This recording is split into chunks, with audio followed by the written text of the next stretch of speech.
Hello viewers, welcome back to my YouTube channel. आज हम पढ़ेंगे ग्रीन हाउस इफ़ेक्ट के बारे में। Let's start. Greenhouse effect क्या है? पहले तो आपको ऐसे ही बता दूँ विदाउट डेफिनेशन कि जो हमारी अर्थ का टेम्परेचर जो है वो इंक्रीज़ हो रहा है ना, उसी को हम क्या बोल रहे हैं कि ग्रीन हाउस इफ़ेक्ट है, जो राइज इन टेम्परेचर है अर्थ का। ओके, तो सबसे पहले greenhouse effect is the process by which radiation from the sun are absorbed by the greenhouse gases and not reflected back into the space. ये क्या बोल रहा है कि जो ग्रीन हाउस इफेक्ट की प्रोसेस है उस वो क्या कौन सी प्रोसेस है कि जो हमारे सन से जो है ना वो रेडिएशन आती है। मान लो ये हमारी अर्थ है और ये है सन। इससे जो रेडिएशंस आ रही है ना, जितनी रेडिएशंस आ रही है उतनी क्या हो रहा है, रिफ्लेक्ट नहीं हो रही है, बैक नहीं हो रही है स्पेस में। तो ये जो जो मतलब रिफ्लेक्ट नहीं हो रही है हमारी अर्थ पे ही है, वो क्या कर रही है, this insulates the surface of the earth, prevents in it from freezing. और ये क्या कर रही है, हमारे अर्थ का टेम्परेचर को क्या कर रही है, इंक्रीज कर रही है, हमारी अर्थ को वार्म कर रही है। और जो क्या है, प्रिवेंट्स इट फ्रॉम फ्रीजिंग, और इसको ठंडे होने से क्या कर रही है, जो रोक रही है हमारी अर्थ को। समझ गए होंगे आप कि ग्रीन हाउस इफेक्ट एक ऐसी प्रोसेस है जिसमें क्या है, सन से जो रेडिएशंस आ रही है, जितनी रेडिएशंस आ रही है उतनी क्या हो रही है, रिफ्लेक्ट बैक, मतलब वापस नहीं जा रही है स्पेस में, जिसकी वजह से क्या है, हमारी अर्थ क्या हो रही है, वार्म हो रही है। बस आप इतना सा कॉन्सेप्ट जो है ग्रीन हाउस का समझ लो कि ये है। अब ये हो रहा है कि ग्रीन हाउस गैसेस क्या है। ग्रीन हाउस गैसेस वो गैसेस हैं, greenhouse gases are the gases that absorb the infrared radiation and create a greenhouse effect। ऐसी गैसेस जो कि एब्जॉर्ब कर रही है इंफ्रारेड रेडिएशन। हमारे अर्थ के चारों तरफ क्या है, ग्रीन हाउस गैसेज है, जैसे कार्बन डाइऑक्साइड है, क्लोरोफ्लोरोकार्बन है, मीथेन है।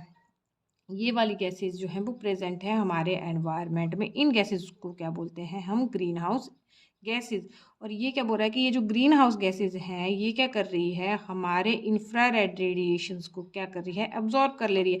मतलब ये जो हमारी इंफ्रारेड रेडिएशंस सन से आ रही है, जब ये बैक जा रही है स्पेस में, तो ये क्या कर रही है, यहाँ पे इनको कुछ जो हमारी रेडिएशंस को जो क्या है ये गैसेस ऑब्जर्व कर ले रही है अपने आप में, और कुछ जो है वो स्पेस में चली जा रही है वापिस से।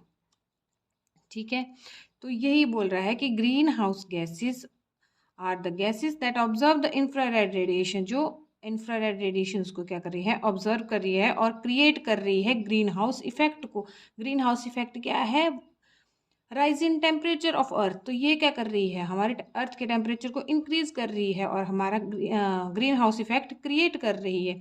और वो कौन कौन सी गैसेज है हमारी, कार्बन डाइऑक्साइड है, क्लोरोफ्लोरोकार्बन है, मीथेन है, और नाइट्रस ऑक्साइड है, या आप और कौन सी बोल सकते हो, वाटर वेपर्स हैं, वाटर वेपर्स हैं,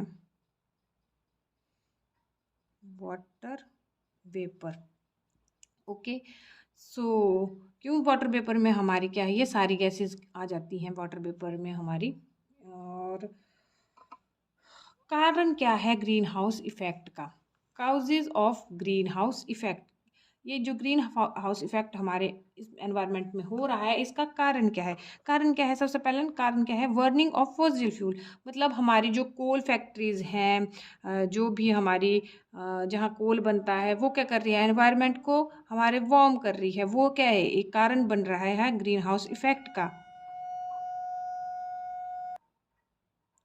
और क्या बोल रहा है, डिफोरेस्टेशन, मतलब वनों का कटाव। जो हमारे हम अपने एनवायरनमेंट में ट्रीज काट रहे हैं, ट्रीज क्या करती है, हमारे कार्बन डाइऑक्साइड लेती है और ऑक्सीजन हमें देती है।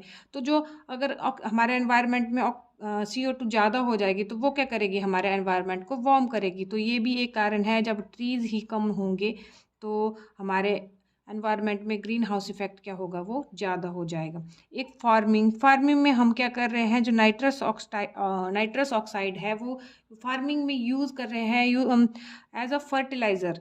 तो ये भी एक मेजर कारण है। इंडस्ट्रियल वेस्ट है जो भी हमारा, वो जो है वो ग्रीन हाउस इफेक्ट का कारण बन रहा है। और effects of green house gases. अब ग्रीन हाउस गैसेस जो है वो किस तरह से हमें इफ़ेक्ट करती हैं वो पढ़ेंगे हम।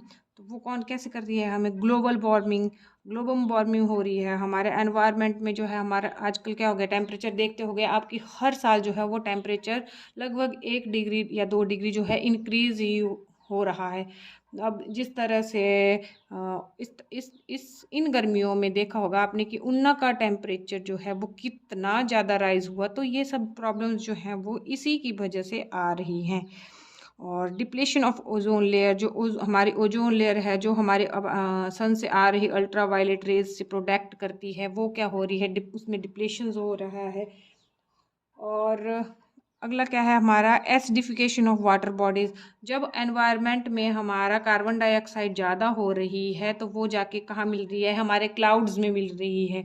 और क्लाउड्स में जो है वो मिल रही है, तो जब हम इससे क्या होगा, एनवायरनमेंट में हमारे एसिडिक रेन जो है वो ज़्यादा हो रही है। और एसिडिक रेन होने की वजह से जो हमारी वाटर बॉडीज़ है, जैसे रिवर है, लेक्स हैं, ये सारी चीज़ें क्या हो रही है, हमारी ज़्यादा मोर एसिडिक बन रही है ना। तो ये हमारी जो है इफ़ेक्ट कर रही है इन सब चीज़ों को। अब जैसे हम घरों में एसीज़ यूज़ करते हैं या रेफ्रिजरेटर्स यूज़ करते हैं, ये सारी जो भी चीज़ें हम यूज़ कर रहे हैं, इसकी वजह से जो है वो ग्रीन हाउस इफ़ेक्ट हो रहा है। तो इसका एक ही सॉल्यूशन है कि आदमी को जो है वो अपनी नीड्स के अकॉर्डिंग ही सारी चीज़ें यूज़ करनी चाहिए। एक्स्ट्रा यूज़ करोगे तो फिर हमें जो है ग्रीन हाउस इफ़ेक्ट से गुजरना ही पड़ेगा। सो आई होप आपको मेरी वीडियो अच्छी लगी हो, कॉन्सेप्ट क्लियर हुआ होगा। अगर कोई डाउट्स हैं तो प्लीज़ मुझे कमेंट बॉक्स में ज़रूर लिखें। Thanks for watching.